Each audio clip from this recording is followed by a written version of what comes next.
Welcome to testify ministry. Testify ministry में आपका स्वागत है। आए मिलकर आज का पवित्र वचन सीखे। जय यीशु मेरे भाई और बहनों, ये सुबह हम आपका स्वागत करते हैं परमेश्वर के नाम से। आज हम पढ़ेंगे मत्ती अध्याय 7 पद संख्या 24 और 25। इसमें परमेश्वर हमें सिखाता है कि हमारे जीवन को किस प्रकार जीना है, क्या नेव बनाना है। हर एक जीवन मेरे भाई और बहनों नेव में चलता है। नेव मजबूत है तो उसका जीवन भी मजबूत रहेगा। तो आज मेरे भाई और बहनों हम उस नेव के बारे में पढ़ेंगे जो ईश्वर है। इस समय अपने अपने बाइबल को खोलकर मत्ती अध्याय 7 पद संख्या 24 और 25 पढ़ेंगे। जो मेरी ये बातें सुनता और उन पर चलता है, वह उस समझदार मनुष्य के सदृश है, जिसने चट्टान पर अपना घर बनवाया था। पानी बरसा, नदियों में बाढ़ आई, आंधियां चली और उस घर से टकराई।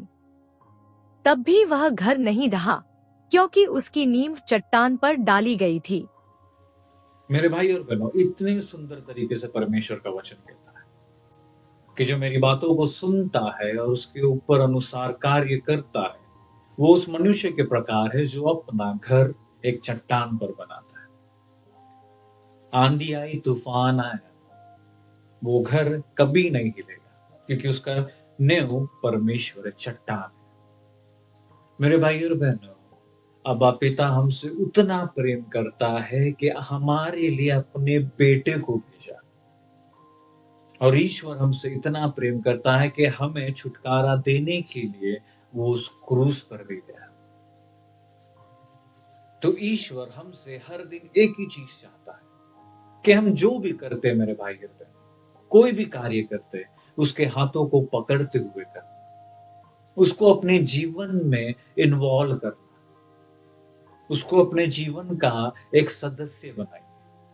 जिस प्रकार हम जानते हुए भी नहीं जानते हुए भी एक सांस लेते हैं, हम सोचते नहीं कि मुझे सांस लेना है, वो ऑटोमेटिकली होता है। उसी प्रकार हमारे जीवन में भी ईश्वर को एक सदस्य उस प्रकार बनाना है कि मैं उसको अपने हर दिन कार्य में लेकर जाऊं। जैसे हम रात को सोते हैं, सुबह उठते हैं, तो जब हम उठते हैं, उठने से पहले हमें, जब हम उठ के बैठते हैं, मोबाइल लेने से पहले, क्योंकि हमारा एक आदत है, जब हम उठते हैं सुबह सुबह, पहले हम मोबाइल देखेंगे, कोई कॉल आया, मैसेज आया, वो सब करने से पहले अपने आंखों को बंद कर कर परमेश्वर को धन्यवाद दीजिए कि धन्यवाद परमेश्वर कि ये सुबह तूने दिखाया। हमने कुछ भी अच्छा काम नहीं किया था, हमारा कोई भी कार्य नहीं था रात को कि मैं सुबह देख सकूं। वो तेरा प्रेम है जो तूने दिखाया, तो उसके लिए धन्यवाद।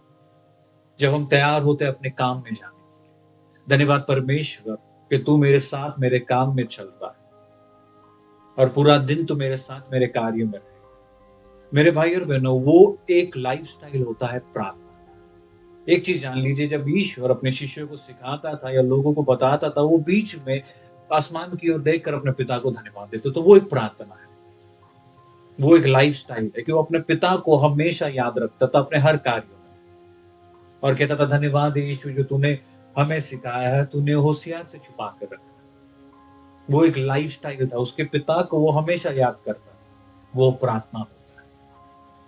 मेरे भाइयों बहनों, जब हम उस प्रकार करना सीखेंगे, हम एक नेव बना रहे हैं जो चट्टान ईश्वर, कि कोई भी आंधी तूफान आने दो, हम कभी नहीं हिलेंगे, क्योंकि हम उस प्रकार जी रहे, हर दिन ईश्वर को अपने जीवन में जी रहे। मेरे भाई और बहन, ईश्वर हमसे वो ही चाहता है, इसलिए आज हमें दिखाया है, हमसे वो प्रेम करता है, इसलिए आज हमें स्वस्थ रखा है। मेरे भाई और बहनों, ईश्वर का प्रेम बहुत सुंदर प्रेम है, इसलिए वो कहता है मैं तुम्हें नौकर नहीं लेकिन मित्र मानता हूं, एक भाई मानता हूं। मेरे भाई और बहनों, वो रिश्ता बनाए कि आप जो भी कार्य करेंगे हर दिन ईश्वर को लेते हुए करेंगे। जिस प्रकार आपने कल पढ़ा था कि सफलता उन्नति उससे आता है, उसी प्रकार आनंद, खुशी, जीवन, शांति, सब चीज उससे आता है। जब उसको लेकर हम अपना हर दिन का कार्य करेंगे, हर कार्य में हम उसका हाथ देते। जब हम काम करते हैं, ईश्वर रुकता है। जब ईश्वर, हम आराम करते हैं, ईश्वर कार्य करता है। तो हमारे जीवन में उसको कार्य करने देने के लिए उसको लेकर चल। परमेश्वर मैं नहीं कर सकता लेकिन तू कर सकता है, तो मेरे साथ करो। उस प्रकार का एक जीवन जीना है। इस समय अपने आंखों को बंद रखकर अपना पूरा ध्यान ईश्वर की ओर लगाएंगे और उस प्रकार जीने के लिए परमेश्वर से प्रार्थना करेंगे। हे पिता परमेश्वर, हम धन्यवाद देते सुबह के लिए जो तूने दिखाया है। परमेश्वर, एक नेव रखने के लिए परमेश्वर ताकत दे कि हम हर दिन जहां पर भी जाए, कहीं पर भी जाए, तुझे लेते हुए जाए, तुझे हमारे जीवन का सदस्य बनाए। आज हर एक भाई बहन मेरे, हे पिता, हम हर भाई बहन जो हमें देख रहे सुन रहे, हम सब जन वही प्रार्थना कर रहे हैं, क्योंकि तेरा वचन कहता है कि जब हम एक चट्टान के ऊपर घर बनाते हैं, आंधी तूफान कोई भी उस घर को नहीं हिला सकता। हे पिता परमेश्वर, हमें उस चट्टान में घर बनाने दे जो तू है। तेरे वचन को हमारा चट्टान बनने दे। और हम धन्यवाद देते हर एक चीजों के लिए जो तू हमारे जीवन में करता है परमेश्वर। और ये सुबह हर एक भाई बहन परमेश्वर तुझे धन्यवाद देते हुए ये प्रार्थना तेरे नाम से हम मांगते और कबूल करते हैं। आमीन। जय श्री